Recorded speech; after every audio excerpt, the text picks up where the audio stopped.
Dollywood's known as the friendliest theme park. And it's easy to see why when you meet the people who spent most of their lives working here. Yeah, I came with Dolly, that's what I tell everybody. Leaving a job in Knoxville because she wanted to work for Dolly. I didn't come the same day, but I came in the same week. Besides the buildings, there's only a handful of these Dollywood originals left. We know each other, yeah. Absolutely. We've hung out a lot over the years. They share a special bond. There's not a day that I don't see her that we don't get a good hug from these guys. Morgan's been here the longest, from when the park was called Silver Dollar City. We did 1,000 people in a day. We were doing good. He was excited to hear about the hometown girls' big dreams. Occasionally, you might hear during the season, you know, that Dolly's bus was in the parking lot. And once the partnership began, growth never stopped.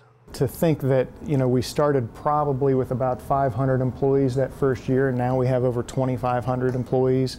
We're getting ready to add another 250 employees when we open the resort next year. It's just a real slow pace. Now, with the Dollywood, I mean, it's something happening every few weeks, it seems like, and change is ongoing. It's the norm here. From rags to riches, that's Dolly's story. And her passion for the park and its people are what's kept these folks around for decades. Story after story of how she genuinely cares and appreciates the employees that work here at Dollywood.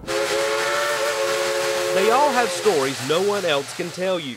Johnny Crawford remembers delivering food to Dolly's apartment when she had guests, and Dolly wanted to make sure everything was just right.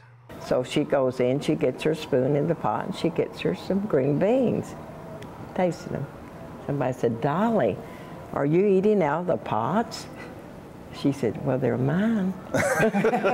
You know, in other words, she could have said, "Well, they're mine." She said, "They're mine." I said, "Okay, Dolly." Dolly's also had a passion for the kids, and everyone's seen how much she enjoys being around them. Ignores everybody around her except the kids, and that impressed me to know that she was interested in the children.